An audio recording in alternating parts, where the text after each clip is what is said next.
Jadi terkait materi tentang administrasi, standar pelayanan, dan farmasi khusus, kalau kita sudah berbicara tentang administrasi dan standar pelayanan, pasti sudah ada terkait aturan-aturan yang seharusnya kita jadikan patokan agar semuanya berjalan sebagaimana mestinya, baik itu dalam kita berpraktek ataupun melaksanakan keprofesionalismenya kita sebagai seorang apoteker.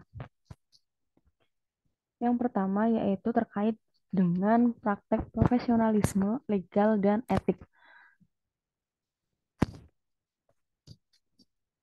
Nah, untuk tupoksi apoteker sendiri itu tercantum di dalam beberapa peraturan ya, di mana di sini disebutkan terkait tentang tugas pokok dan fungsi apoteker.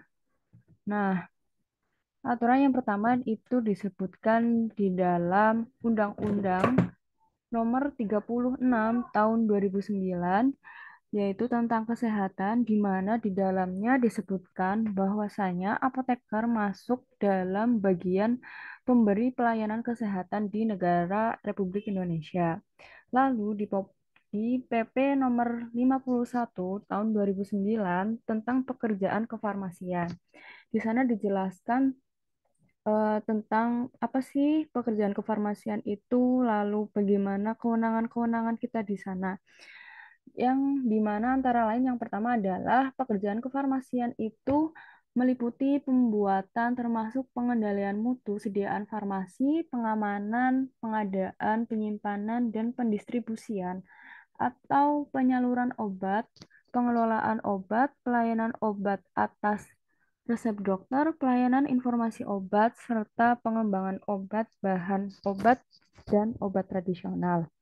Selain itu, di PP nomor 51 tahun 2009, kita juga memiliki kewenangan untuk mengganti obat merek dagang dengan obat generik yang sama komponen aktifnya atau obat merek dagang lain atas persetujuan dokter dan juga pasien. Karena terkadang di dalam kita berpraktek ketika ada pasien yang menebus resep, mereka ada yang sudah menanyakan terlebih dahulu terkait dengan harganya. Jadi kalau semisal pasien merasa kemahalan, kita sebagai seorang apoteker sebisa mungkin bagaimana agar uang yang pasien punya bisa mendapatkan terapi yang seharusnya, yaitu bisa salah satunya misal pasien dapatnya obat paten, bisa teman-teman ganti dengan obat generik lain yang memiliki kandungan dan manfaat yang sama. Akan tapi itu harus berdasarkan persetujuan dari dokter dan pasiennya. Kemudian di PP nomor 51 tahun 2009 juga dijelaskan terkait jumlah minimal dari masing-masing jumlah minimal apoteker dari masing-masing pelayanan kefarmasian atau fasilitas kesehatan. Di mana apabila dalam pelayanan kefarmasian industri industri, dia minimal harus ada 3 apoteker, di mana apoteker itu bertempat di bagian produksi, bagian QC, dan juga bagian QE. Sedangkan untuk penanggung jawab di industri obat tradisional atau pabrik kosmetik itu sekurang-kurangnya harus ada 1 orang apoteker penanggung jawab. Kemudian diatur juga di dalam UU nomor 36 tahun 2014 tentang tenaga kesehatan.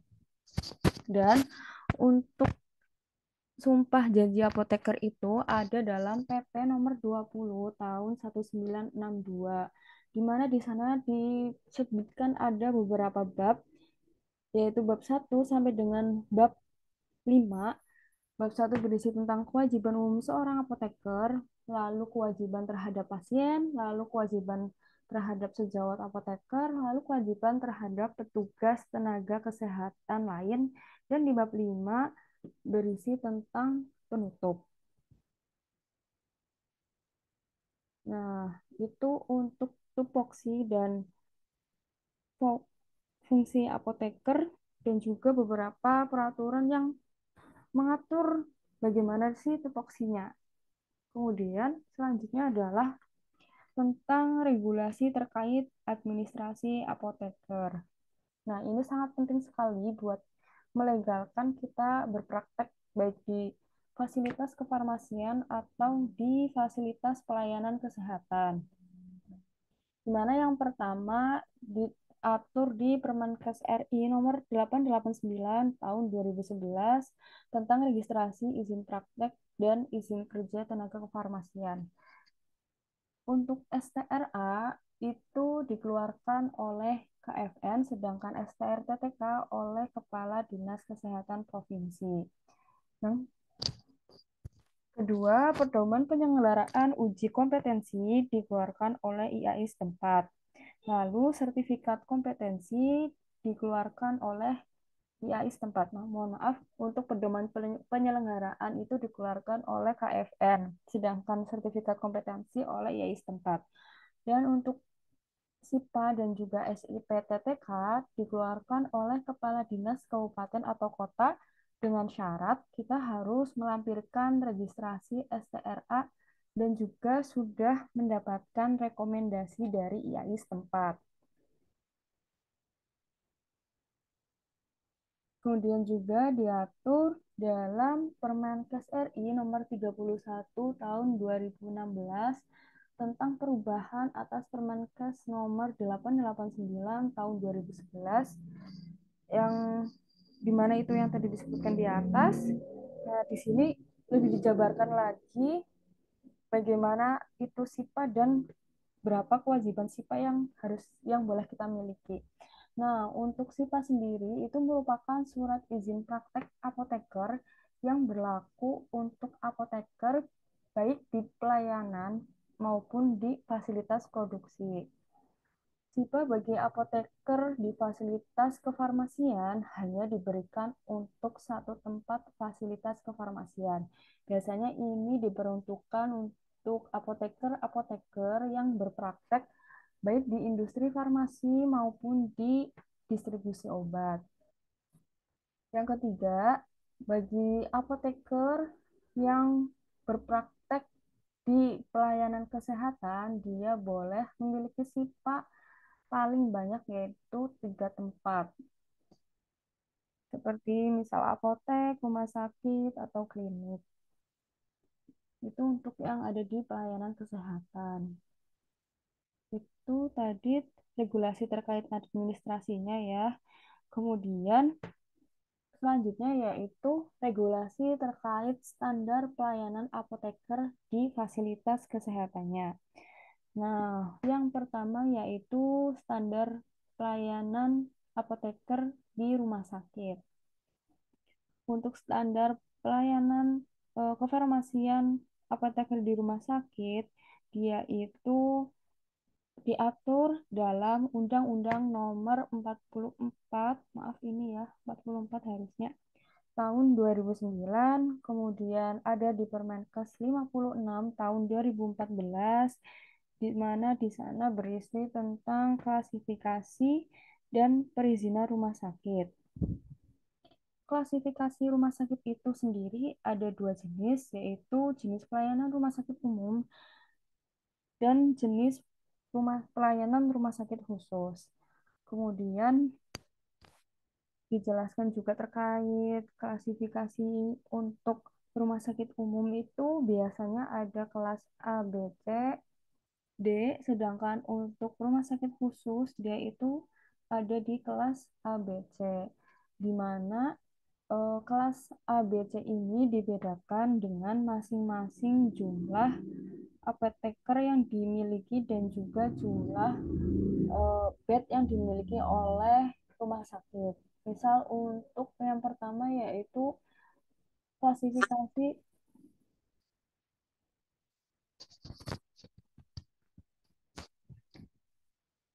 Misal yang pertama yaitu untuk klasifikasi rumah sakit di kelas A, di mana di kelas A dia memiliki bed lebih dari 500 dan jumlah apoteker yang harus dimiliki paling sedikit adalah 15. Nah, untuk di rumah sakit B itu dengan bed 200 sampai dengan 500, jumlah minimal apoteker yang harus ada adalah 13. Sedangkan untuk rumah sakit klasifikasi C dengan jumlah bed 100 sampai dengan 200, jumlah apoteker yang minimal harus ada adalah 8. Lalu klasifikasi dengan jumlah bed 50 sampai dengan 100, jumlah apoteker yang harus dimiliki adalah 5 orang apoteker. Selain di Permenkes 56 tahun 2014, diatur juga di Permenkes 72 tahun 2016, di mana di sana diatur tentang standar pelayanan kefarmasian di rumah sakit. Nah, untuk rawat inap itu paling tidak satu apoteker memegang 30 pasien. Dan untuk rawat jalan paling tidak 50 pasien dipegang oleh satu apoteker. Itu untuk yang ada di rumah sakit. Kemudian untuk yang ada di apotek itu diatur oleh beberapa perundang-undangan. Yang pertama adalah Permenkes nomor 9 tahun 2017 tentang apotek, lalu Kemenkes RI nomor 1332 tahun 2002 diatur tentang perubahan atas Permenkes RI 992 atau 1993 tentang perizinan, di mana permohonan surat izin apotek atau SIA itu ditujukan kepada Kepala Dinas Kesehatan Kabupaten atau Kota.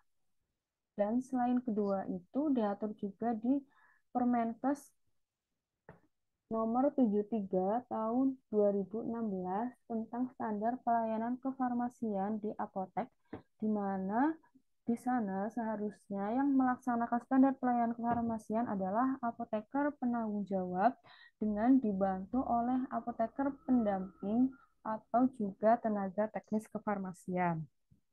Itu untuk di apotek. Sedangkan untuk di puskesmas, peraturan yang mengaturnya adalah Permenkes 44 tahun 2016 tentang pedoman manajemen puskesmas dan juga Permenkes 36 tahun 2016 tentang standar pelayanan kefarmasian di puskesmas, di mana di sana disebutkan puskesmas harus ada minimal satu orang apoteker.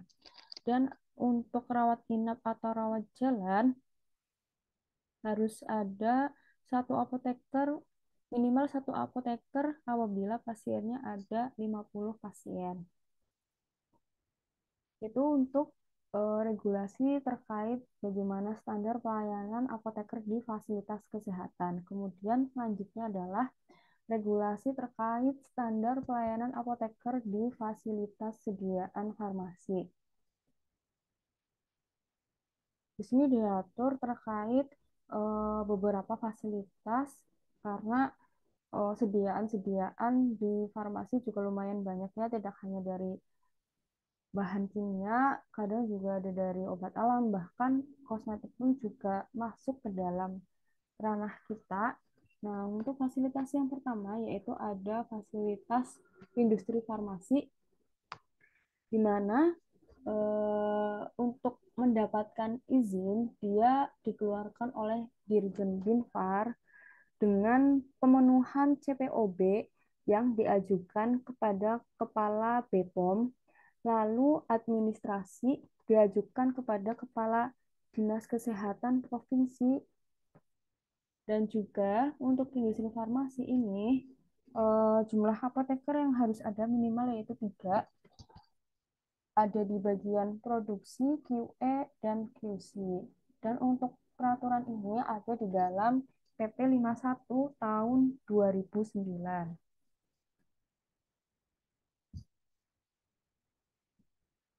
Selanjutnya yaitu terkait dengan fasilitas yang ada di industri obat tradisional. Nah, untuk industri obat tradisional ini lumayan banyak, ada IOT atau IEBA yaitu izin ekstrak bahan alam, kemudian ada UKOT, usaha kecil obat tradisional, dan juga ada UMOT, usaha menengah obat tradisional.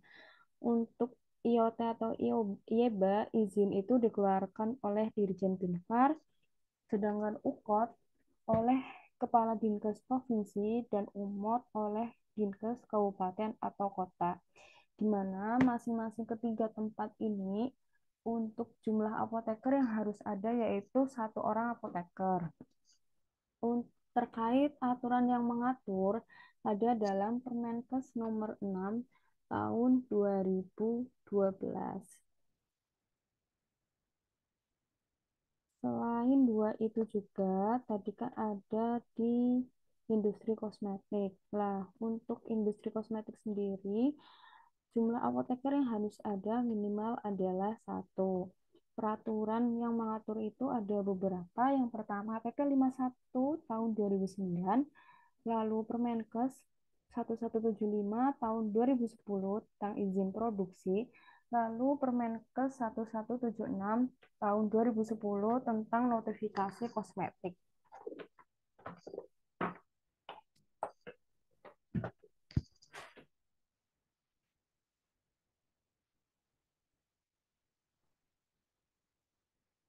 Nah, selain tadi regulasi terkait pelayanan apoteker, baik itu di fasilitas biaya farmasi ataupun fasilitas pelayanan kesehatan, karena yang kita pegang terkait dengan obat-obat yang tidak hanya itu, di sini juga mengacu tentang membahas tentang pedoman praktek apoteker terkait kebijakan narkotika, psikotropika, prekursor farmasi, dan juga zat adiktif.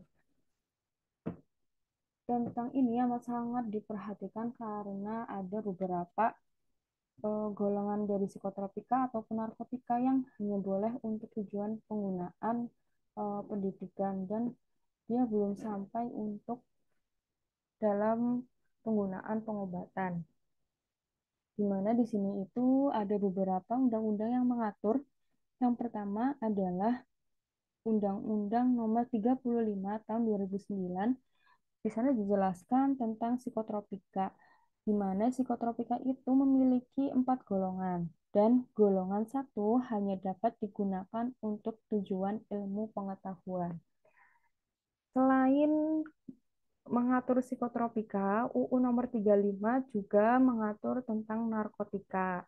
Nah, untuk narkotika sendiri ini ada 3 golongan, di mana golongan satu dilarang digunakan untuk kepentingan pelayanan kesehatan juga. Berarti masih hanya sebatas untuk pengetahuan ya.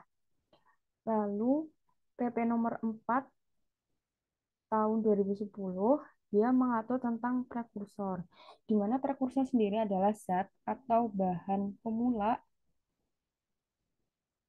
yang dia kadang memiliki efek-efek tertentu apabila pemakaiannya tidak diperhatikan. Nah, selanjutnya ada Permenkes RI nomor 2 tahun 2017, itu berisi tentang perubahan penggolongan narkotika, dan juga Permenkes RI nomor 3 tahun 2017 dijelaskan juga terkait perubahan golongan narkotika lagi.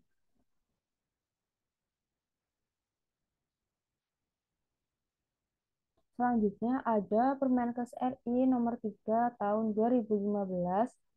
Di sana mengatur tentang bagaimana peredaran, penyimpanan, pemusnahan, dan pelaporan dari narkotika, psikotropik, dan juga prekursor farmasi.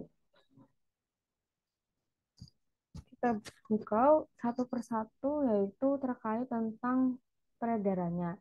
Nah, untuk peredaran yang pertama adalah yang boleh diedarkan obat yang sudah dalam bentuk jadi dan juga sudah mendapatkan izin edar. Jadi misal yang kalian temukan tentang zat aktif yang belum diolah, maka itu belum bisa diedarkan ya.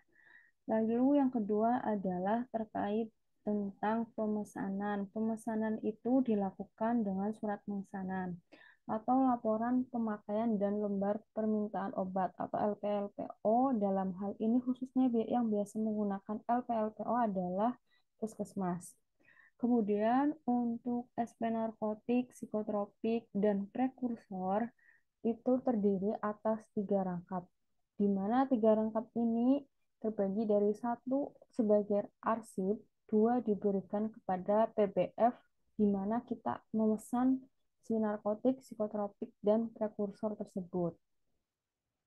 Kemudian aturan yang lain terkait dengan pemesanan yaitu di surat SP narkotik dan psikotropik hanya boleh mengandung satu jenis narkotik dan satu jenis psikotropik.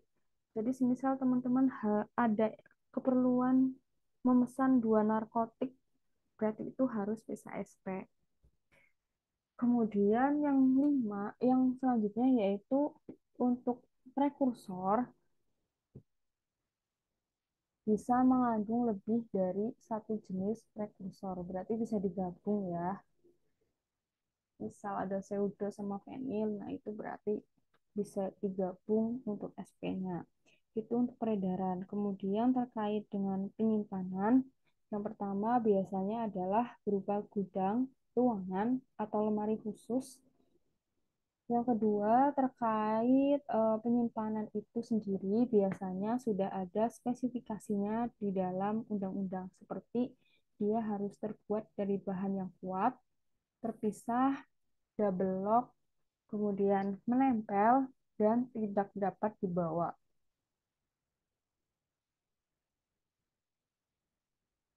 Kemudian untuk pemusnahan yang pertama, yang boleh dimusnahkan adalah zat-zat yang obat-obat yang sudah rusak, kadaluarsa, dibatalkan izin edarnya, berhubungan dengan tindak pidana. Lalu untuk pemusnahan obat yang mengandung narkotika dan psikotropika dilakukan oleh apoteker penanggung jawab dengan disaksikan oleh perwakilan dari Dinas Kesehatan Kabupaten atau Kota. Itu untuk pemusnahan ya. Lalu pelaporan. Nah, pelaporan sendiri ini biasanya dilakukan minimal di tanggal 10 setiap bulannya. Nah, untuk media yang kita gunakan adalah Sipnap. Jadi, masing-masing tempat pelayanan kesehatan biasanya mereka sudah bisa memiliki akun Sipnap. Karena untuk melaporkan psikotropik dan juga narkotik apabila ada di tempatnya. Dan misal di tempat praktek pelayanan kesehatan tidak ada psikotropik atau narkotik, itu pun tetap harus dilaporkan. Dan untuk berita acara pemusnahan narkotik itu dibuat menjadi 4 rangkap, di mana 4 rangkap itu terbagi yang pertama untuk Kemenkes atau Dirjen Binfarnya, lalu yang kedua untuk BPOM, kemudian yang ketiga untuk Dinkes provinsi, dan juga yang terakhir adalah untuk pertinggal atau arsip dari lembaga yang melakukan pemusnahan. Nah, itu selain itu juga ada aturan tentang OOT yang sering disalahgunakan, ada di Perka BPOM nomor 7 tahun 2016, di mana di sana disebutkan macam-macam OOT, yaitu terdiri atas tramadol, trihexyphenidyl, chlorpromazin, amitriptylin, dan haloperidol. Ini kurang satu lagi, yaitu ada si dextrometorphan HDR.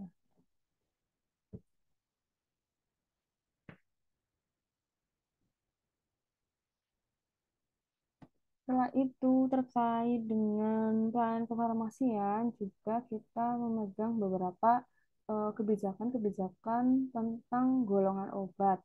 Kenapa ini harus kita pegang dan juga kita pelajari? Karena ini juga sebagai batasan-batasan kita dalam berpraktek. Karena kadang kan misal ada obat keras yang boleh kita berikan tanpa resep, tapi dengan syarat itu harus melakukan pemantauan. Kadang juga ada daftar obat wajib apotek yang mungkin itu bisa digunakan teman-teman apabila teman-teman prakteknya di apotek-apotek. Di sana kan diatur beberapa obat keras yang mungkin untuk jumlah tertentu yang boleh kita berikan, berbeda-beda untuk masing-masing obatnya. Dan untuk golongan obat itu ada dalam Peraturan Menteri Kesehatan RI nomor 917 garing Menkes garing per garing 10 garing 1993, di mana di sana sudah dipisahkan menjadi beberapa golongan, yaitu ada golongan obat bebas, bebas terbatas, obat keras, dan juga narkotika. Yang pertama kita buka terlebih dahulu yaitu terkait tentang obat bebas, di mana keterangannya biasanya obat bebas sendiri itu adalah obat yang ada di OTC atau over the counter. Biasanya teman-teman bisa milih sendiri atau bahkan kadang ngambil sendiri. Lalu untuk obat bebas ini pun dijual secara bebas, baik itu ada di toko-toko obat atau apotek atau bahkan juga ada di warung terkadang. Lalu untuk pemberiannya dia bisa diberikan tanpa resep dokter. Sedangkan untuk dosisnya biasanya untuk obat bebas ini dosis itu relatif aman selama dia penggunaannya masih sesuai dengan petunjuk yang tertera di kemasan. Untuk obat bebas terbatas ini biasanya dia termasuk obat keras, namun dalam beberapa produk tertentu ada yang masih dapat dijual di apotek dan juga boleh diberikan tanpa resep dokter. Karena boleh diberikan tanpa resep dokter, jadi diperlukan monitoring untuk mengecek apakah obat ini konsumsi berlebihan, sudah sesuai dosis atau belum, terapi yang didapat sudah sesuai atau belum. Kemudian di dalam obat bebas terbatas itu biasanya ada peraturan-peraturan yang terkait, di mana di sana ada 6 peraturan. Aturan yang pertama adalah awas obat keras, baca aturan memakainya. Lalu yang kedua, awas obat keras hanya untuk umur, jangan ditelan. Yang kedua ini biasanya ada di obat-obat umur, mungkin bisa ketika teman-teman sariawan. Nah, itu biasanya ada peringatan seperti itu. Kemudian peraturan yang ketiga itu awas obat keras hanya untuk bagian luar badan. Kemudian peraturan yang keempat, awas obat keras hanya untuk dibakar. Yang kelima adalah awas obat keras tidak boleh ditelan. Lalu yang keenam, awas obat keras, obat wasir jangan ditelan. Itu tentang obat bebas terbatas.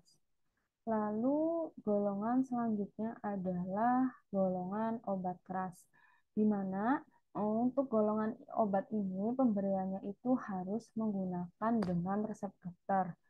Dan catatan apabila tidak dengan resep dokter, maka paling tidak obat itu harus tercantum dalam daftar obat wajib apotek. Karena di sana ada batasan-batasan yang boleh kita berikan kepada pasien. Dan juga di dalam obat keras itu juga termasuk psikotropik, dia masuk ke dalam obat keras. Nah, untuk peraturan-peraturan yang terkait biasanya bisa temukan di obat wajib apotek atau daftar obat wajib apotek 1, 2, dan juga 3. Dimana di sana itu diatur terkait jumlah-jumlah pemberian maksimal yang boleh kita berikan kayak allopurinol, piroxicam, natrium diklofenak, sediaan-sediaan salep, kemudian supositoria. Di sana sudah disebutkan berapa jumlah yang boleh kita berikan. Lalu golongan yang terakhir yaitu golongan narkotika, di mana narkotika sendiri biasanya berasal dari tanaman ataupun tidak, baik itu berupa sintesis ataupun semi sintesis.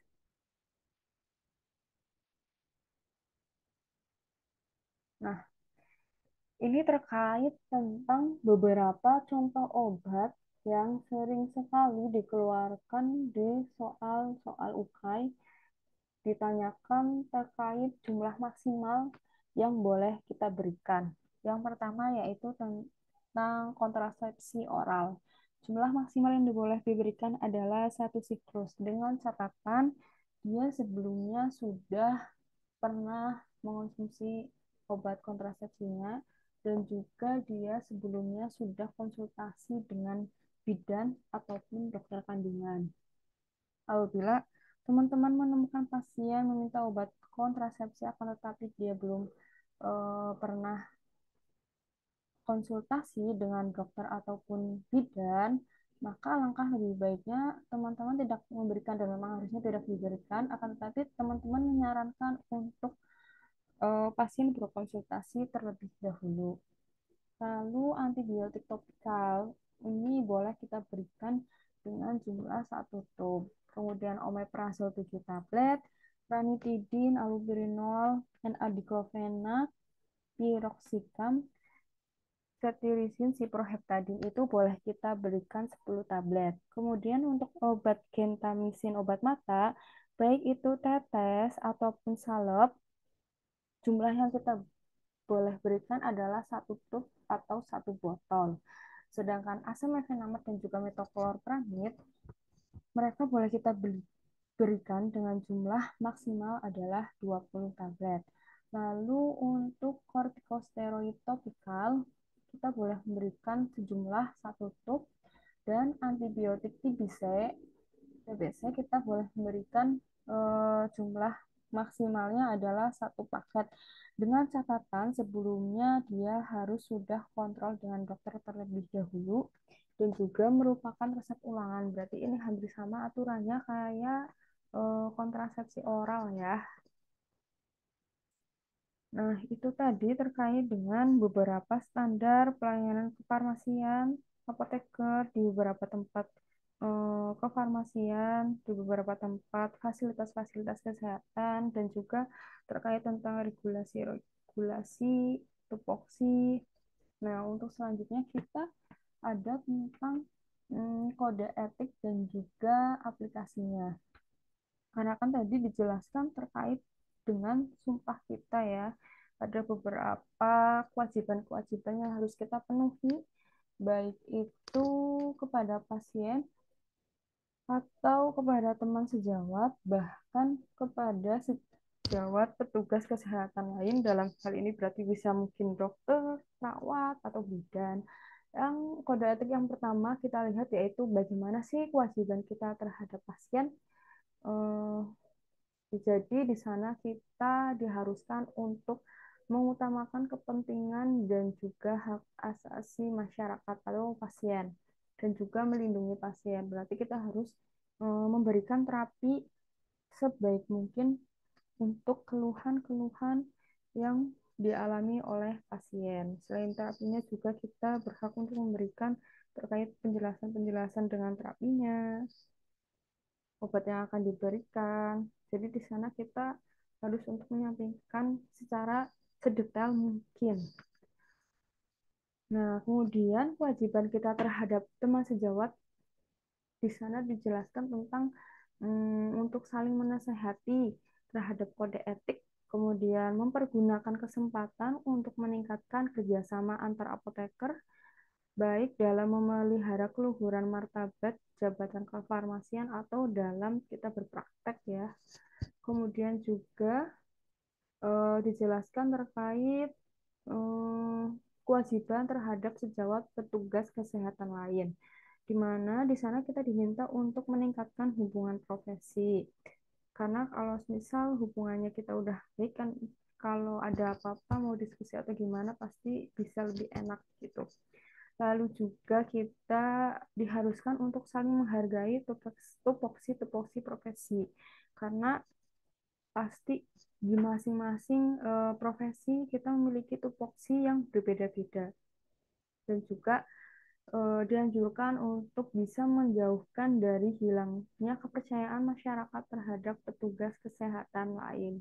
Jadi kita sebisa mungkin saling gotong meroyong untuk mengenalkan tentang eh, tugas dari masing-masing petugas kesehatan ya kayak dokter, perawat, bidan. Kalau misal kenapa kalau tanya obat harus kepada eh, apa apoteker.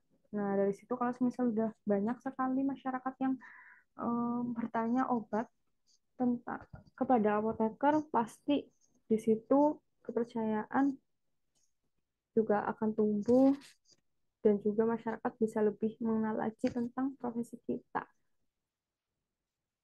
Selain ada kode etik, kita juga punya beberapa jenis etika ya. Yang pertama yaitu veracity. Veracity ini diminta untuk mengatakan dengan jujur. Jadi di sana misal pasien ada yang bertanya terkait tentang terapinya atau tentang diagnosis obatnya itu buat apa sih? Nah, maka kita sebagai seorang apoteker atau tenaga kesehatan harus dipastikan kita menyampaikan semuanya kepada pasien karena agar pasien bisa tahu tentang kondisi dirinya dan juga tahu terapi apa yang akan didapatkan sehingga pasien nantinya akan dapat output terapi yang kita inginkan atau yang sudah kita rancang.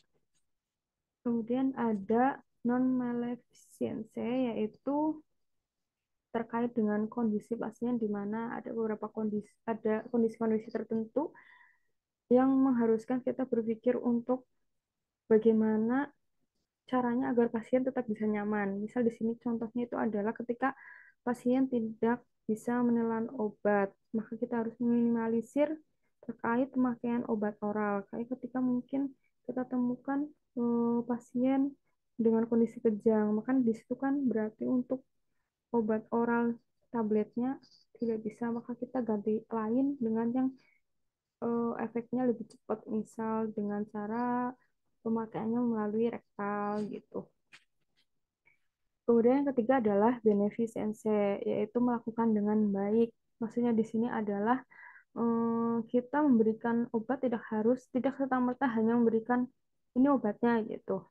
Akan tetapi di sana juga kita berikan konselingnya terkait dengan nama obatnya, fungsi obatnya, lalu aturan pakainya, dan juga kita juga melakukan monitoring kepada pasien agar kita sendiri bisa tahu bagaimana sih terapi yang kita berikan, apakah sudah tepat dilakukan oleh pasien ini, atau misal harus diganti obatnya, atau misal ada beberapa hal yang menjadi penyebab kalau misal kita udah cek obatnya udah sesuai, nah kita cek lagi gimana gaya hidup dan faktor-faktor lain yang sekiranya bisa mempengaruhi dari keberhasilan terapi. Lalu confidentiality, kita diminta untuk menghormati terkait privasi pasien. Nah, di sini biasanya dalam kasus ada pasien yang bertanya terkait tentang kontrasepsi. Nah, di situ tuh untuk kita menghargai privasi pasien, kita ajaklah pasiennya ke tempat yang tertutup, ke ruangan yang tertutup yang bisa membuat pasien rileks dan lega untuk berdiskusi terkait tentang kondisi dirinya. Nah, kemudian jenis etika yang selanjutnya yaitu fairness. Nah, dalam fairness ini yaitu kita diminta untuk melayani pasien sesuai antrian. Apabila pasiennya memang benar-benar tidak ada pasien yang ada di kondisi darurat. Nah, misal ada pasien yang ada di kondisi darurat sehingga menjadikan kita harus menghandle mereka terlebih dahulu, ya maka kita handle mereka, akan tetapi kita bilang terlebih dahulu untuk pasien-pasien yang sebelumnya sudah mengantri. Itu terkait tentang etika dan juga jenis etikanya. Kemudian selanjutnya adalah sebagai seorang apoteker kita juga diminta untuk selalu melakukan peningkatan kompetensi karena ilmu yang kita pelajari pun pasti akan selalu berkembang seiring dengan perkembangan zaman. Nah, untuk peningkatan kompetensi farmasi ini itu kita ada patokan di yang biasa kita sebut dengan 9 Star Farmasi. Nah, di sana disebutkan beberapa kompetensi yang harus kita miliki, bahkan harus kita asah selama kita berpraktek. Yang pertama yaitu terkait tentang caregiver, di mana di sana Kita sebagai seorang apoteker juga harus memiliki sifat sikap yang peduli, baik itu peduli kepada pasien ataupun kepada teman sejawat, sesama apoteker, atau kepada lingkungan gitu ya.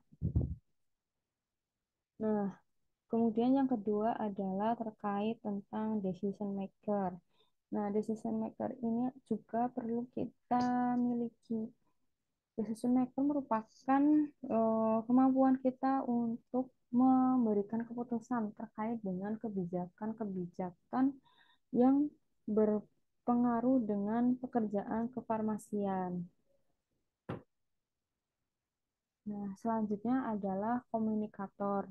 Di sini kita juga diminta agar bisa menjadi seseorang yang bisa berkomunikasi dengan baik, baik kepada pasien kita, kepada masyarakat, kepada teman-teman sejawat kesehatan lain, atau kepada teman-teman sesama apoteker. Kemudian yang keempat yaitu terkait dengan manajer. Nah, selain obat yang kita pegang, apabila kita praktek, khususnya ketika sudah jadi apoteker penanggung jawab, sikap manajer ini harus kita miliki karena di sana kita kerja tidak hanya memanage bagaimana obat, tapi kita juga mengatur terkait dengan tim-tim kita agar bisa melaksanakan segala tugasnya dengan baik. Kemudian yang kelima yaitu leader. Leader itu pemimpin ya. Kita sebagai seorang apoteker juga harus bisa menjadi pemimpin, di mana pemimpin itu memiliki visi dan juga misi yang jelas. Kalau visi dan misi yang jelas, pasti nanti endingnya adalah bisa mengambil kebijakan-kebijakan yang tepat untuk mencapai visi misi tersebut. Kemudian yang keenam yaitu long life learner, belajar sepanjang hidup. Kita sebagai seorang apoteker juga dituntut untuk memiliki ilmu, ilmu dan juga waktu-waktu yang tidak terbatas untuk mengupgrade ilmu kita karena banyak sekali pengembangan yang ada di dalam dunia farmasi, baik itu dari penyakitnya atau dari obatnya atau dari bentuk sediaannya dan yang lain sebagainya. Sehingga untuk hal itu kita bisa ketahui dengan belajar seumur hidup. Lalu yang ketujuh yaitu tentang teacher. Kita juga diminta sebagai pendidik, baik itu pendidik kepada pasien kita dalam hal mengedukasi terkait obatnya, atau juga bisa kepada kesehatan lain. Bahkan kepada masyarakat pun kita juga bisa diminta sebagai seorang teacher karena di sana terkadang informasi-informasi tentang obat juga lumayan diperlukan. Lalu yaitu yang kedelapan adalah researcher. Sebagai seorang apoteker, kita juga harus memiliki jiwa researcher, di mana di sana kita akan menemukan beberapa penemuan-penemuan baru dan mungkin juga bisa ditemukan pengembangan-pengembangan terkait sediaan farmasi. Misal untuk sediaan farmasi dari zat kimia X sudah berhasil di eh, dibuat dalam bentuk tablet. Tapi setelah evaluasi ternyata tablet ada beberapa kerugian kayak misal dia tidak bisa menutupi rasa. Nah, disitulah jiwa researchernya ketemu. Gimana sih caranya untuk mengatasi? Apakah bisa diganti bentuk sediaan lain? Dan kalau misal bisa, apakah itu sudah sesuai? Apakah nanti efek terapinya akan maksimal juga? Nah, itu di situ pasti muncul jiwa researchernya karena secara nggak sadar pun kita langsung mencari terkait bagaimana penemuan-penemuannya. Kemudian yang terakhir yaitu entrepreneur. Jadi selain kita bisa untuk belajar tentang obat, kita juga diminta terkait bagaimana berwirausaha. Karena diharapkan ketika kita sudah bisa berwirausaha, khususnya di dalam produk yang kita pegang yaitu obat, maka di sana juga kita membantu untuk mengembangkan kemandirian dari ekonomi. Nah, itu tadi ada beberapa peningkatan kompetensi profesi yang harus selalu kita pegang dan harus selalu kita tingkatkan dari masa ke masa yang tidak boleh juga kita lupakan.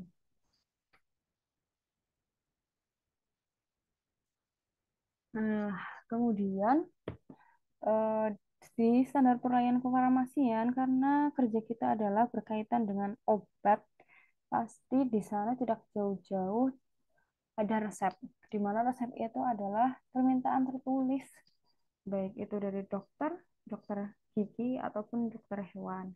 Akan tetapi, ketika kita mendapatkan resep, kita tidak serta-merta langsung memproses si resep tersebut. Jadi ada beberapa tahapan-tahapan yang harus terlebih dahulu kita lakukan sebelum kita memberikan obat yang ada di resep kepada pasien. Nah, untuk tahapan yang pertama itu ada tahapan screening resep, di mana di sana dilakukan terkait pengecekan yang ada di resep. Nah, pengecekan-pengecekan tersebut ada tiga, yaitu pengecekan terkait dengan administrasi, lalu pengecekan terkait farmaseutisnya bagaimana, lalu dicek juga terkait klinisnya. Nah, screening resep ini juga amat sangat penting, tidak boleh teman-teman sekalian karena nanti di sana ada beberapa informasi yang mungkin misal nanti kita ada yang mengganjal, maka harus kita pecahkan terkait dengan jalan keluarnya apa sih kira-kira untuk masalah ini. Nah, screening resep yang pertama yaitu tentang screening administratif. Nah, pada screening administratif ini kita cek baik dari sisi dokternya ataupun dari sisi si pasiennya. Dari sisi pasien kita cek nama, umur, jenis kelamin, berat badan, kadang ada juga alamat. Nah, kemudian untuk nama dari dokternya kita cek terkait dengan nama dokter, nama surat izin praktek, nomor maksud saya, kemudian alamat, lalu nomor telepon, dan juga parafnya apakah ada gitu. Lalu dilihat apakah ada tanggal penulisan si resepnya. Nah, itu untuk screening administratif. Kemudian untuk screening farmaseutis. Pada screening farmaseutis itu kita cek terkait dengan bentuk sediaan dan juga kekuatan sediaan. Apakah ada di lab? Kalau misal kekuatan sediaan tidak ada di lab sesuai yang di resep dimau, apakah boleh kita ganti dengan kekuatan sediaan yang lain? Lalu terkait dengan bentuk sediaan, misal pasiennya bayi atau anak-anak, ternyata di situ bentuk sediaannya diminta adalah tablet. Apakah sudah sesuai? Apakah kira-kira bayi atau anak-anak kalau semisal minum tablet mereka mau? Nah, kalau semisal tidak mau, bisa diganti dengan cara mungkin dengan cara nanti teman-teman konfirmasi dulu kepada pasien atau juga kepada dokternya itu lebih baik. Lalu terkait dengan stabilitas. Stabilitas ini biasanya berhubungan dengan penyimpanan ya. Misal ada beberapa obat yang penyimpanannya dia tidak boleh terkena cahaya langsung.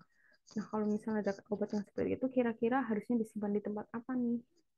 Apakah tempat yang benar-benar tertutup atau tempat yang terhindar dari cahaya matahari aja?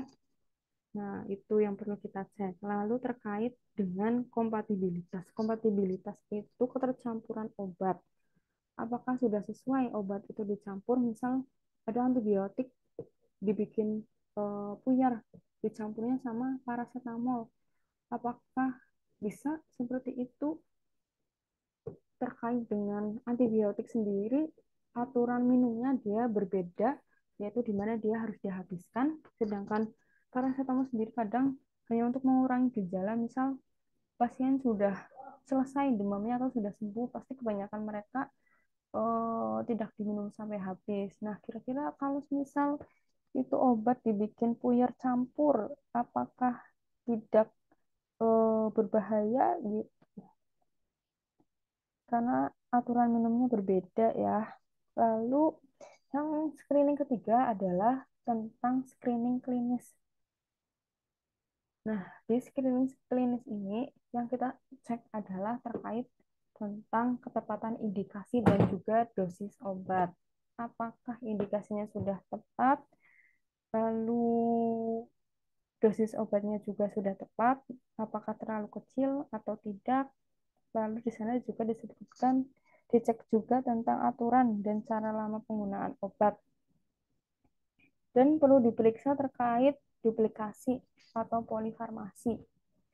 Dan juga dicek terkait reaksi obat yang merugikan, seperti mungkin pasien ada alergi, mungkin mungkin ada efek samping tertentu yang bisa muncul. Kalau misal ada efek sampingnya, apakah itu efek sampingnya akan muncul minor atau bahkan mayor. Kemudian dicek juga terkait dengan kontraindikasi. Misal ditemuin pasien yang oh kontraindikasi nih sama pasien hamil. Nah, itu kan kira-kira kalau misal kayak gitu, apakah harus kita ganti atau bisa kita kurangi dosis? Nah, itu perlu teman-teman cek juga. Kemudian juga di screening klinis kita cek terkait dengan interaksi. Kalau misalnya ada interaksi, apakah harus langsung kita ganti atau cukup hanya dengan melakukan penjedaan pemberian obat. Misal yang obat A sama obat B. Oh, ternyata ini ada interaksi kalau misal diberikan bareng. Nah, berarti sedangkan apabila diganti pasiennya nggak mau atau dokternya nggak bersetuju, berarti kita lihat apakah dia bisa diatur dari pemberiannya. Nah, kalau dari pemberiannya bisa diatur, maka kita bisa mengatur pemberiannya. Misalnya yang satu kita minta minum pagi, yang satu malam. Nah, itu terkait dengan screening resep ya, yang harus dilakukan. Kemudian apabila kita sudah melakukan screening, maka kita selanjutnya adalah mempersiapkan etiket. Di mana etiketnya itu ada dua macam ya. Untuk obat-obat yang melalui saluran cerna kita beri etiket putih, sedangkan obat-obat yang tidak melalui saluran cerna kita beri warna biru. Apabila screening sudah, pengetiketan sudah, maka kita lakukan peracikan sampai akhir sampai dia diberi etiket. Lalu kita lakukan penyerahan obat. Nah, pada saat penyerahan obat ini, kita juga beri terkait informasi obat dan juga konseling. Informasi obat terkait misalnya obat ini, namanya ini, fungsinya buat ini ibu. Nanti diminumnya 3 kali sehari ya setelah makan. Nah, jadi di situ sedetail mungkin dijelaskan terkait nama obatnya, indikasinya, aturan pakainya, bila sudah sembuh apakah obat itu masih perlu dikonsumsi ataupun tidak. Nah, itu dijelaskan. Dan juga bisa teman-teman tambahkan tuh terkait dengan farmakoterapi non obat. Bisa mungkin disampaikan ibu buat banyak ya air putih dan juga olahraga. Nah, itu bisa Kak teman-teman berikan. Sekiranya terapi-terapi apa sih yang bisa membantu gitu. Dan juga setelah itu kita lakukan monitoring penggunaan obat.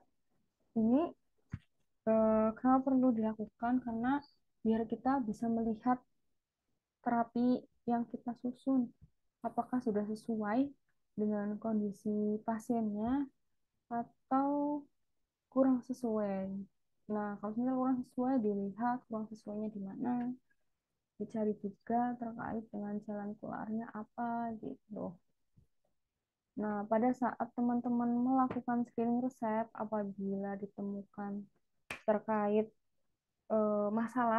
ditemukan masalah terkait obatnya atau bentuk sediaannya, nah itu eh, teman-teman perlu konfirmasi ke dokter. Tapi sebelum konfirmasi, pastikan teman-teman sudah bisa memberikan opsi pilihan-pilihan yang bisa ditawarkan. Karena pasti ketika kita udah komplain seperti itu, kadang dokter seperti ngajak diskusi. Misal, ya diganti apa ya baiknya. Nah, di situ teman-teman harus bisa memberikan jawaban. Karena agar diskusinya bisa dua arah.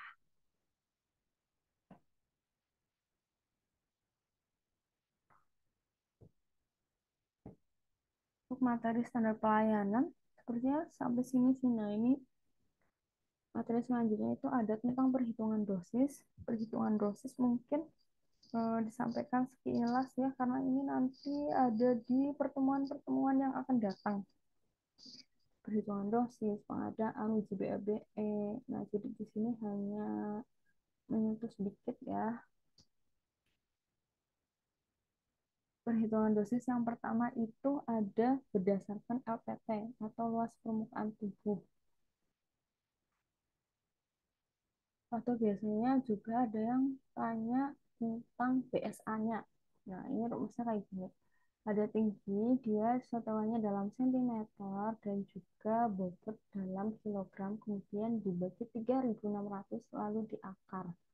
Nah, untuk tingginya ini dia satuannya dalam sentimeter. Jadi apabila di soal satuannya itu meter, maka harus teman-teman rubah terlebih dahulu.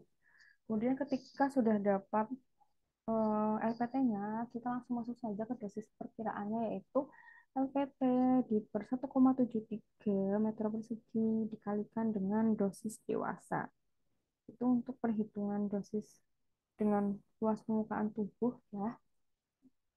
Lalu selanjutnya ada perhitungan dosis berdasarkan umur. Yang pertama yaitu perhitungan dosis dengan rumus Young. Rumus Young ini diperuntukkan untuk anak-anak dengan umur kurang dari 8 tahun. Nah, rumusnya adalah N per N plus 12 dikalikan dengan DM dewasa. Nah, umurnya ini dalam tahun ya. Lalu selanjutnya adalah rumus Dilling. Rumus Dilling ini diperuntukkan untuk anak-anak dengan usia lebih dari 8 tahun. Rumusnya adalah N per 20 dikalikan dengan DM dewasa. Nah, untuk rumus Young dan Dilling ini, N itu umur dalam tahun. Selanjutnya, untuk rumus Pratt, dia biasanya untuk bayi. Jadi, karena biasa untuk bayi, pasti N-nya dia lebih ke umur dalam bulan. Rumusnya adalah N per 150 dikalikan dengan DM dewasa. Selain dengan umur, ada juga perhitungan dengan menggunakan berat badan. Nah, ini ada dua cara. Yang pertama adalah berat badan dalam satuan pound, dia dengan rumus BB per 150 dikalikan dengan dosis dewasa. Atau yang kedua yaitu termits. Termits ini biasanya dalam satuan kilogram. Caranya BB per 70 dikalikan dengan dosis dewasa. Itu untuk perhitungan dosis dengan beberapa asal, baik itu berat badan, luas permukaan tubuh, atau usia. Nah, untuk perhitungan injeksi, biasanya itu terkait dengan TPM atau tetes per menit atau terkait dengan lamanya infus. Jadi biasanya ada soal yang menanyakan berapa sih tetes per menitnya. Misal teman-teman mau eh, masuk mau memberikan cairan kepada pasien. Cairannya itu jumlahnya adalah 100 mili. Waktu yang teman-teman inginkan adalah 2 jam. Nah, untuk menempuh waktu 2 jam itu kira-kira beberapa tetes per menit yang harus kita keluarkan agar habis dalam 2 jam itu. Nah, di sana biasanya ada beberapa faktor tetesan. Misal sudah disebutkan faktor tetesannya blood set, berarti dia adalah 15 tetes per menit. Atau misal disebutkan faktor tetesannya makroset. Makroset bisa makrodrip, makrodrip berarti 20 tetes per menit. Atau selanjutnya disebutkan faktor tetesnya adalah mikrodrip. Nah, untuk mikro adalah 60 tetes per menit. Nah, untuk cari tahu berapa tetes per menit agar bisa selesai, masuk rumusnya adalah jumlah cairan yang masuk, satuannya cc atau mili, dikalikan dengan faktor tetes. Untuk faktor tetes ini tergantung nanti yang disebutkan di soal itu apa. Kalau misalnya disebutkan makro berarti langsung 20, mikro 60, load set 15. Nah, begitu ya. Lalu dibagi dengan lamanya infus atau jam yang kita mau. Misal kita maunya selesai 2 jam, ya udah ini langsung 2 jam dikalikan dengan 60 menit. Nah, apabila pertanyaan yang di apa tanya dibalik terkait dengan lamanya infus, kalau tadi terkait dengan berapa tetes, nah kalau di sini tentang lamanya infus, maka yang kita gunakan caranya adalah jumlah cairan yang masuk atau mili dikalikan dengan faktor tetesan dibagi jumlah tetes dikalikan dengan 60 menit. Jadi untuk yang nomor 2 ini, misal teman-teman punya cairan 100 mili, mau kita masukkan ke dalam tubuh pasien. Misal alat yang kita pakai itu makroset, tapi kita pengennya tetes per menitnya itu cuma 20 tetes per menit. Nah, tapi kita belum tahu nih habisnya itu bakal berapa lama. Nah, untuk hal kayak gitu kita pakai cara yang kedua. Itu ya untuk beberapa perhitungan terkait dosis dan juga perhitungan sediaan injeksi itu sih masih sebatas disentuh di permukaan ya. Mungkin nanti detailnya bisa ketika teman-teman dapat pas jadwal dari materinya. Ini kayaknya ada di dispensing atau enggak sediaan steril terkait materi ini. Itu tadi untuk materi standar pelayanan kefarmasian dan juga mungkin sudah masuk dengan etika dan juga legal profesinya kita. Sampai di sini terkait materi, apakah ada yang ingin ditanyakan?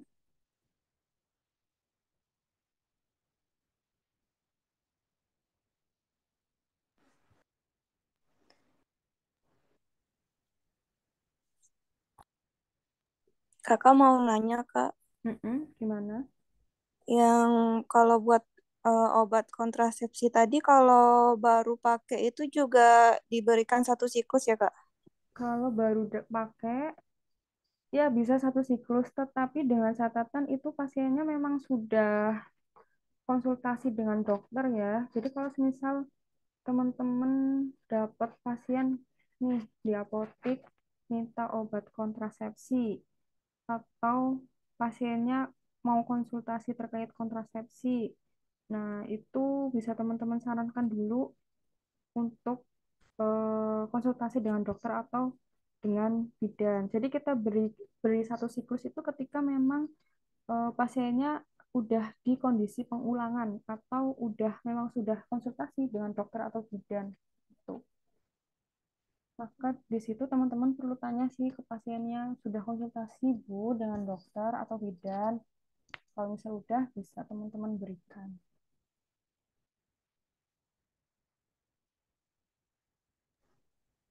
Kak, Gitu. makasih, Kak. Iya, sama-sama.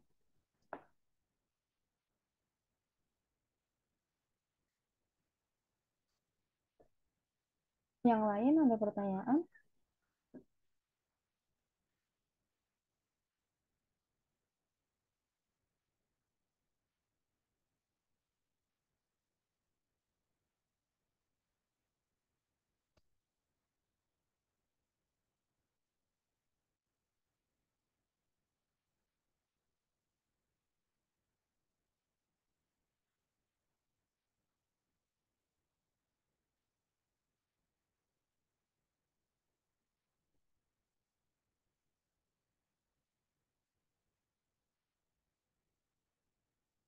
Belum ada ya pertanyaan terkait materi ya.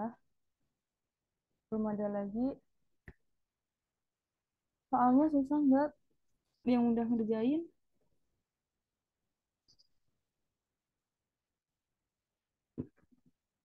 Mau bahas satu-satu atau bahas yang cuma ditanyain?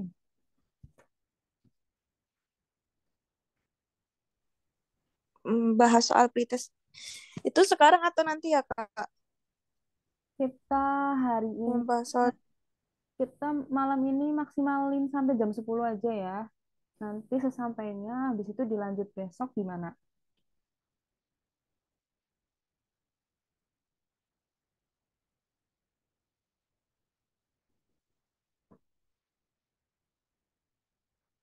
Atau mau dibahas semua langsung malam ini? Tapi itu banyak banget sih nomornya. Kayaknya sekitar 60-an apa ya? Ya,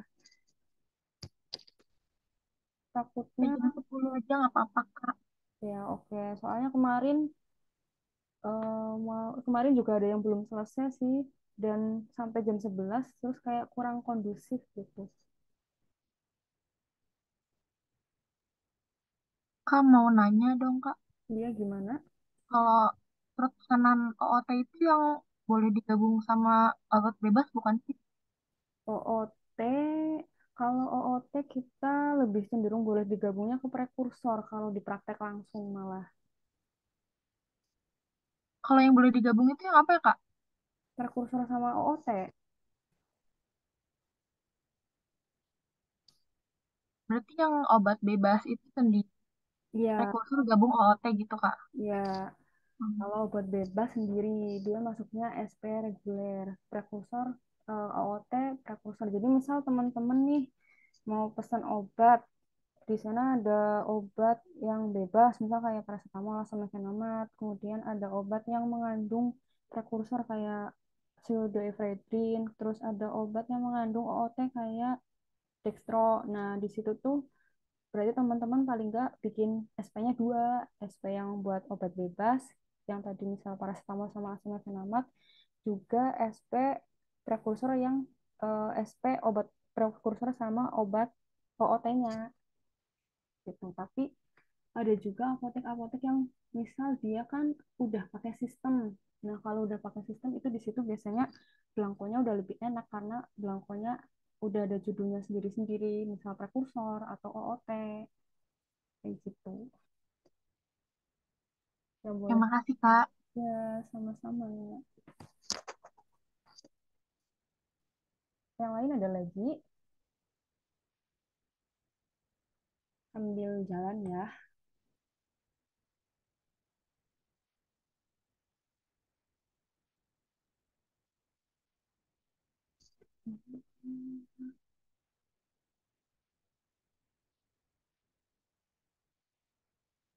Seorang bapak diresepkan obat oleh dokter.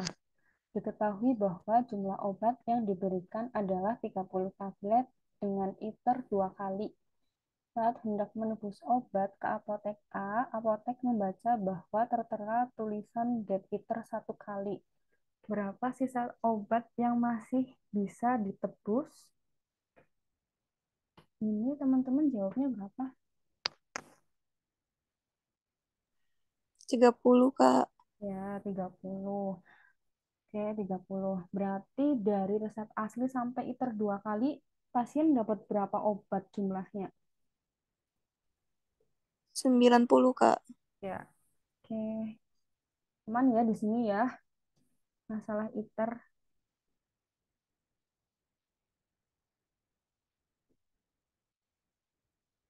Lanjut, apotek A hendak memesan narkotik melalui PBFKF untuk keperluan apoteknya. Namun, SP yang dibuat ditolak karena izinnya telah habis. Izin apa yang dimaksud? Yang jawab sih Pak. Tipe Kak. Ya, sih Pak. Itu kalau sipanya kita sudah habis, otomatis kita ditolak ya untuk pesan narkotik. Dan narkotik prekursor aja susah kalau semisal sifat kita sudah habis. Karena itu yang melegalkan kita dalam berpraktek. Dia dikeluarkan oleh Dinkes kabupaten atau kota di mana kita bertempat praktek ya.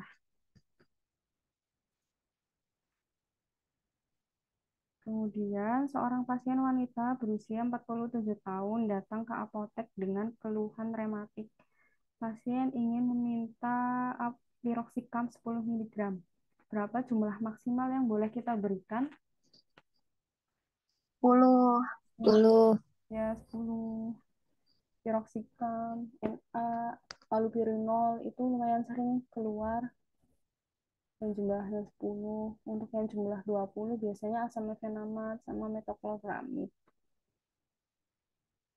Nah, seorang apoteker setelah lulus akan mendapatkan sertifikat kompetensi. Siapakah yang berperan mengeluarkan Serkom apoteker? Yuk, Serkom. Siapa? AI. Ya, IAI. Kalau Dinkes kabupaten atau kota mengeluarkannya SIPA ya. Kalau KFN STRA.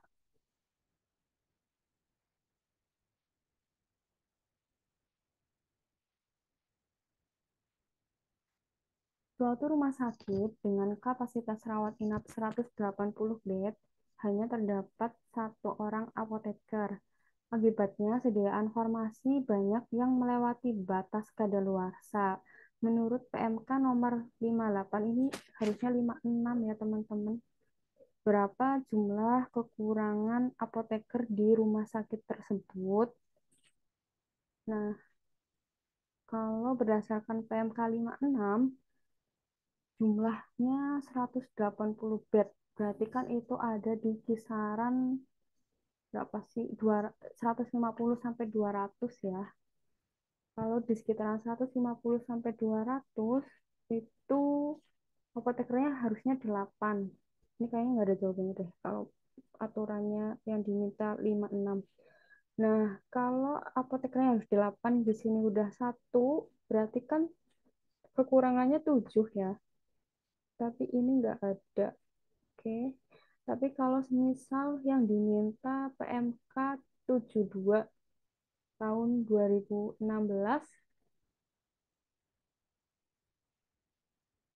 ini ada jawabannya. Jawabannya itu 5 ya kalau PMK 72 tahun 2016. Hitungnya bisa nggak?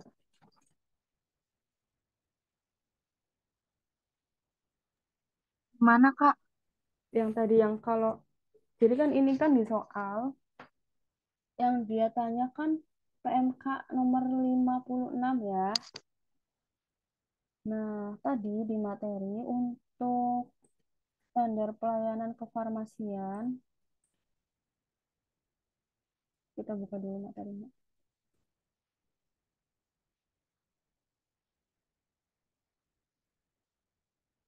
Untuk standar pelayanan kefarmasian di rumah sakit, kalau semisal jumlahnya 100 sampai 200, karena tadi 180 bed ya, berarti kan kita langsung melihat range-nya aja nih, yaitu ada di range 100 sampai 200. Dia kan harusnya ada 8 apoteker ya. Di sana udah satu, berarti harusnya jawabannya 7. Ya enggak? Ya, Kak. Ya, Ya. Kak. Tapi karena nggak ada pilihannya, mungkin itu berarti kita skip, berarti nggak ada jawabannya ya kalau yang diminta Permenkes 56. Tetapi kalau semisal di sana diminta Permenkes 72 tahun 2016, Kan di sana ada 180 bed. Berarti kan paling enggak kalau misal penuh semua tuh pasiennya kan ada 180 orang yang rawat inap. Nah, di 72 ini untuk rawat inap itu ada 30 pasien per satu apoteker. Nah, biar kita tahu kurangnya berapa, berarti kan 180 kita bagi dengan 30 kan. Nah, itu hasilnya 6. Ya. Setelah itu kita kurangi udah 6, harus ada 6, ternyata baru ada satu. Berarti adalah kurangnya 5. Jadi itu kayaknya pertanyaannya menurut Permenkes 72 tahun 2016 ya. Karena kalau Permenkes yang sesuai di soal kita nggak ada jawabannya. Itu ya, tahu ya. Oh iya Kak, makasih Kak. Ya, sama-sama.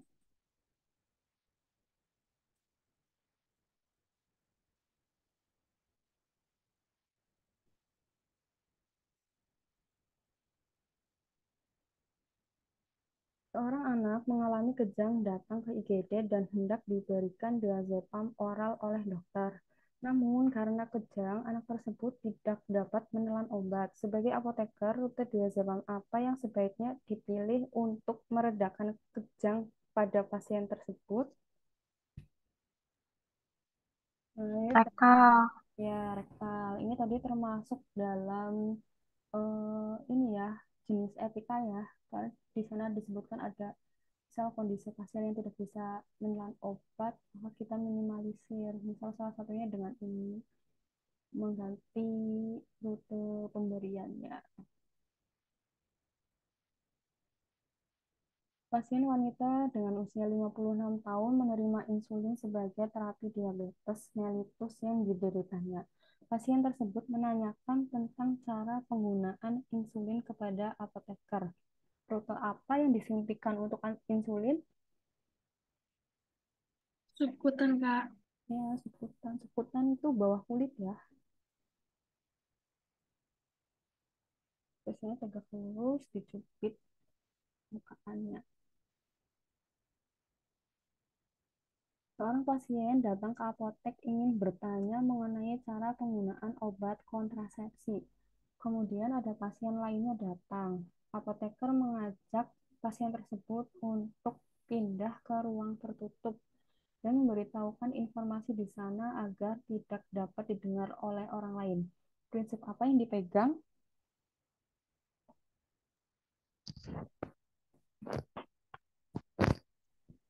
Nah, ini tadi Bukan di materi tadi confident ya Kak. ya di materi confident. Ini sepertinya salah masukkan kunci. Nah, di materi confident ya, di mana di sana kita membantu menjaga privasi pasien. Kalau Fairnaz melayani pasien sesuai dengan antrian ya.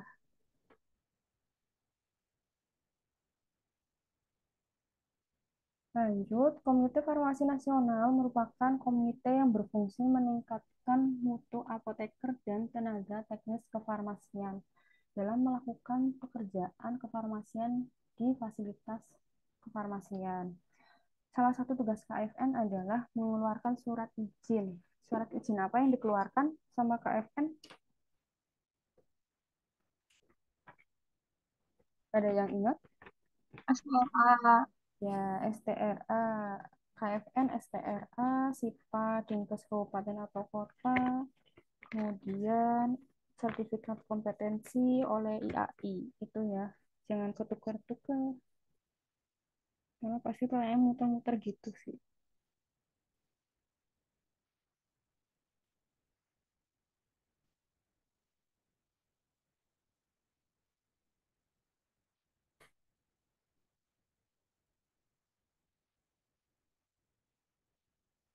Pasien A yang merupakan seorang ibu hamil trimester pertama diresepkan oleh dokter obat amoksisilin dan juga kodein.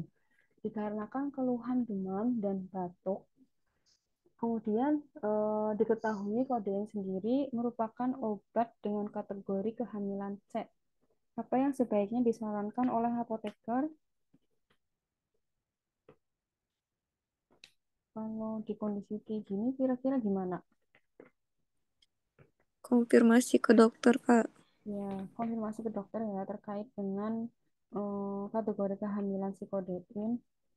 Jangan lupa juga teman-teman kasih opsi pilihan. Kalau misal dokternya tanya, kalau diganti kita ganti apa? Nah, di situ teman-teman harus siap sudah menyiapkan beberapa pilihan yang boleh dikonsumsi untuk ibu hamilnya.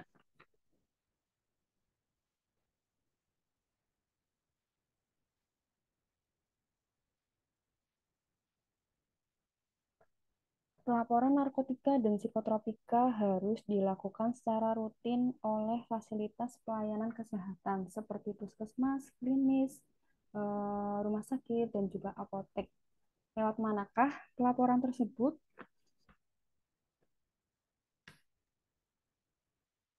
Nah, Ya, Sipnap. Jadi di sana kita laporkan ya terkait jumlah-jumlah narkotika baik yang masuk maupun yang keluar. Apabila di fasilitas kesehatan teman-teman ternyata tidak memakai narkotik dan psikotropik, itu pun tetap harus dilaporkan.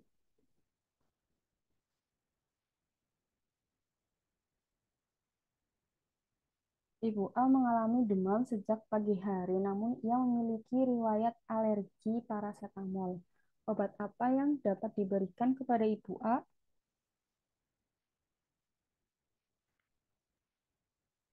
ibuprofen. Ya, ibuprofen. Pasien yang sedang dirawat di rumah sakit demam berdarah mengalami nyeri gigi, lalu diberikan parasetamol. Parameter yang dapat digunakan untuk memantau fungsi normal dari organ yang dipengaruhi oleh parasetamol adalah ALT dan AST. ya LPST. Dia ada nama lainnya kan ya? SGOT, SGPT ya. Ya, SGOT, SGPT. Kenapa itu yang perlu kita pantau? Hati. Ya, hati karena terkait dengan ini ya, kerja parasetamol dia langsung ke hati. Jadi itu yang perlu kita pantau.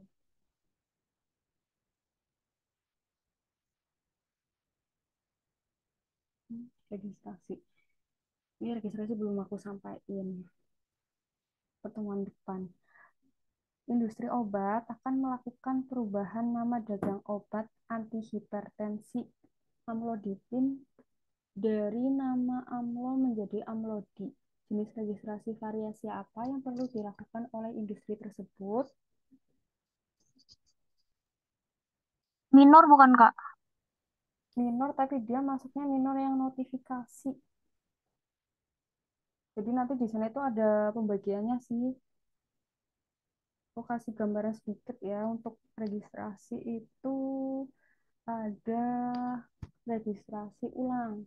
Registrasi ulang itu untuk obat yang nomor izin edarnya sudah hampir habis. Jadi misal ada obat nih, ternyata dia nomor izin edarnya habis kurang lebih 2 tahun lagi, maka di situ teman-teman harus melakukan persiapan untuk registrasinya itu paling tidak dalam rentang waktu 2 sampai dengan 12 bulan sebelum si NIA-nya habis. Nah, untuk mayor, mayor ini biasanya ada perubahan terkait dengan zat aktif atau yang mempengaruhi banyak dari obatnya. Kemudian minor, minor ini biasanya ada minor A, minor B di beberapa sumber, kadang ada beda-beda atau biasanya juga ada langsung yang ke notifikasi ya. Hanya minor doang, terus notifikasi. Nah, minor A, minor B ini ada yang masuk notifikasi. Aku agak lupa ya, entah itu ada di minor A atau minor B. Besok kita belajar bareng-bareng.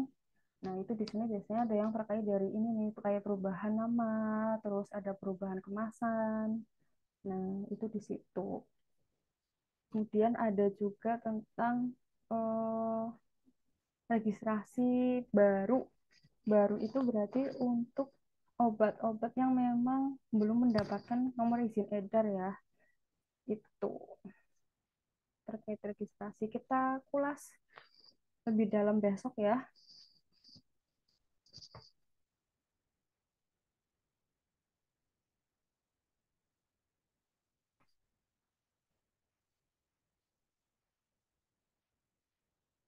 Lanjut, program terapi rumah tangga.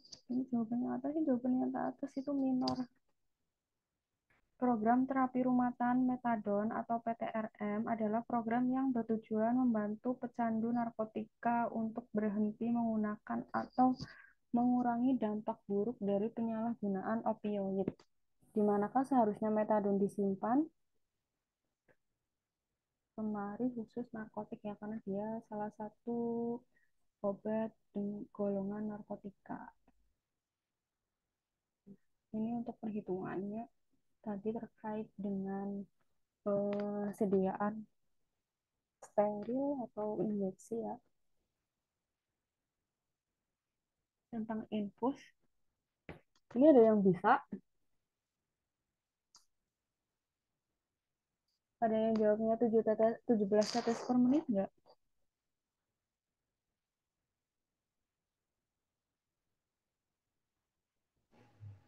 Enggak, Kak.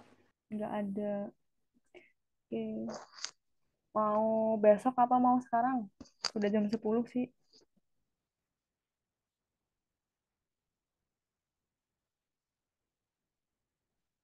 Sekarang, Kak. Oke, sekarang ya kita satu lagi ya. Satu atau dua lagi deh. Jadi di sini kita punya data nih. Data tentang pasien. Pasiennya itu demam. Lalu dokter pengennya diresepin infus paracetamol. Mungkin emang biar lebih cepat kali ya turunnya. Dengan kekuatan sediaan 500 miligram per 100 mili. Dan waktu yang diinginkan itu habis selama 2 jam. Berapakah kecepatan tetes infus agar obat habis tepat waktu jika faktor tetesnya itu mikrodrip? Maaf, makrodrip ya. Di sini kita langsung masuk ke,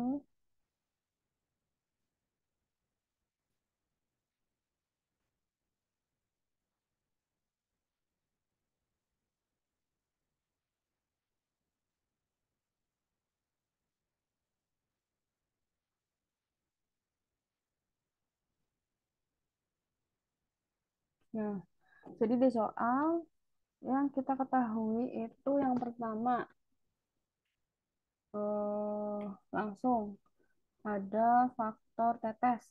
Faktor tetesnya itu makrodrip. Nah, maka kita langsung tulis di sini otomatis 20 tetes ya.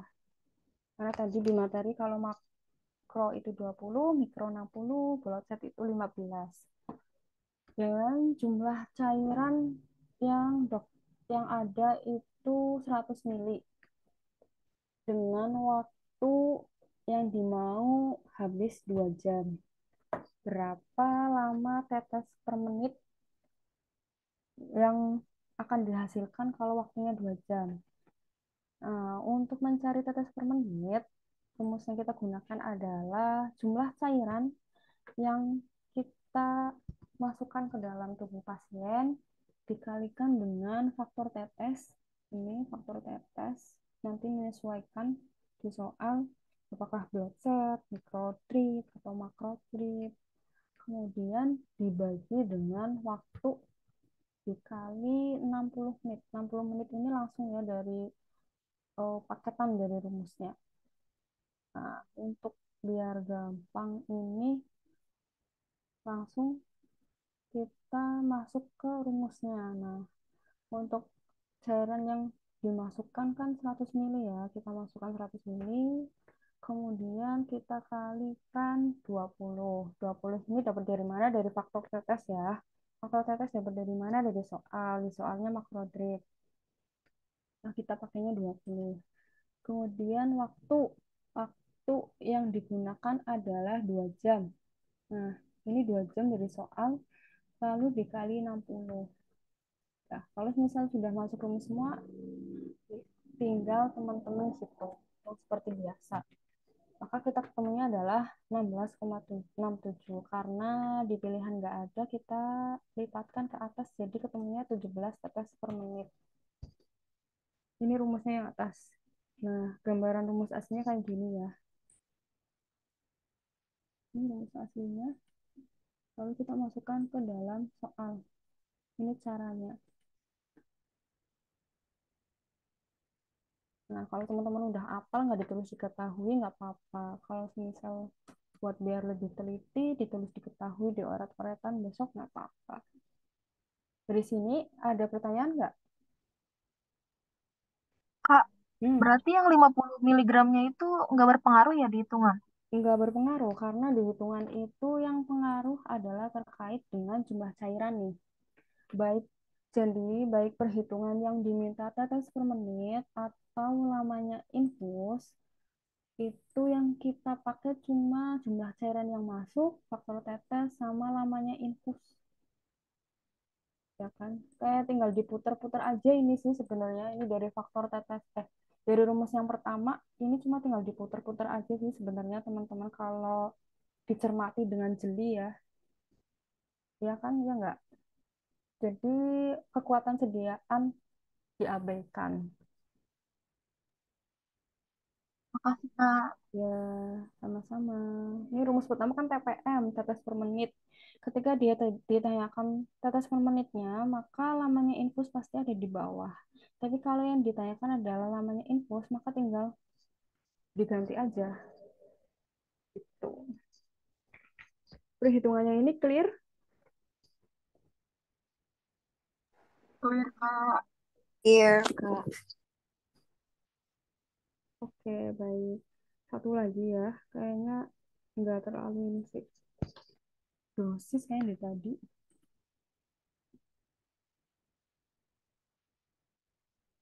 Nah, ini dosis. Dosis pakai usia bayi.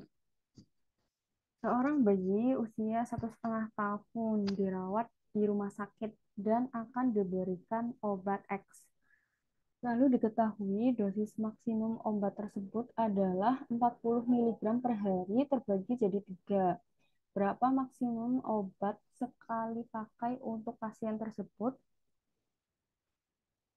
Ada yang ngitung terus ketemu 1,48.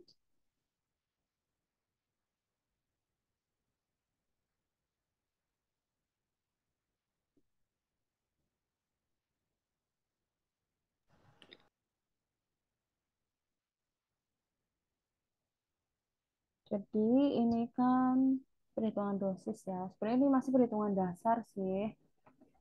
Nah, karena yang diketahui adalah tahun, maka kita pakai perhitungan dosis yang dengan rumus tahun. Hmm, tadi itu untuk perhitungan dosis ada beberapa cara.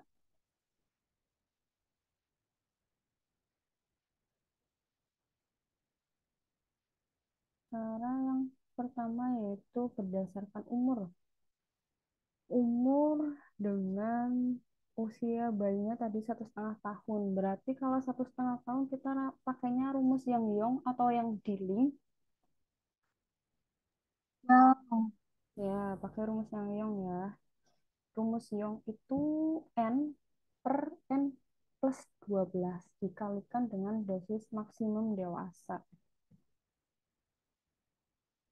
Nah, kita tulis di mana di sini diketahui ada pasien bayi usianya itu 1,5 tahun. Kemudian dia dapat obat dengan dosisnya itu 40 mg per hari terbagi menjadi 3 dosis. Berapa maksimal obat sekali pakai yang ditanyakan?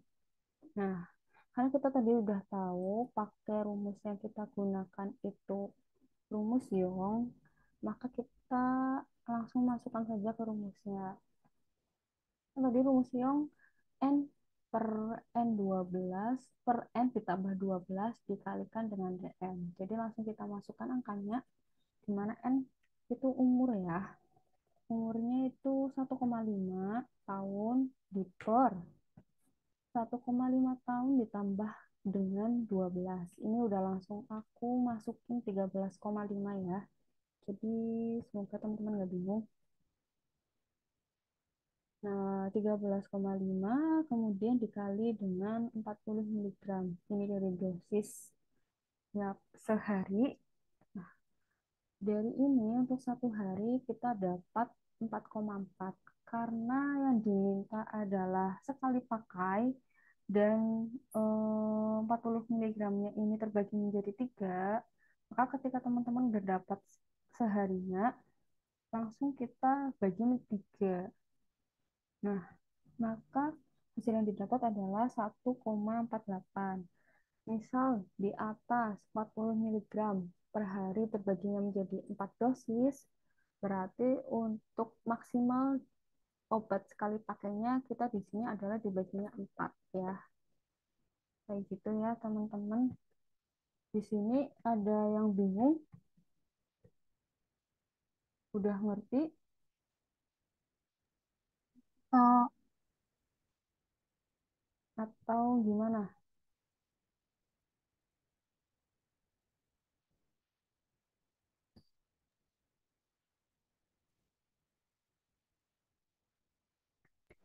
Udah Kak, makasih Kak. Oke. Ini kita bahas soalnya sampai sini dulu ya, dilanjut pertemuan besok ya. Pertemuan besok tuh berarti Kamis lagi ya? Ini jadwal kalian tuh harusnya apa sih kemarin Selasa ya? Iya Kak. Ya, berarti kita ketemu lagi di Selasa depan ya, sama nanti tambahan materi yang lain. Nah, kita sampai besok masuk ke soal yang ini, yang tentang kontrasepsi pertama kali. Sampai sini ada yang ditanyakan lagi? udah Kak, cukup. Oke, kalau udah cukup, Eh, baik. Untuk pertemuan malam hari ini kita cukupkan terlebih dahulu ya. Sampai sini. Kurang dan lebihnya saya mohon maaf. Semoga ada manfaat yang bisa diambil. Selamat istirahat. Sekian. Wassalamualaikum warahmatullahi wabarakatuh. Waalaikumsalam warahmatullahi wabarakatuh. Makasih Waalaikumsalam. Kak. Ya, Makasih banyak Kak. sama-sama. Oke Kak. Ya, Assalamualaikum. Waalaikumsalam.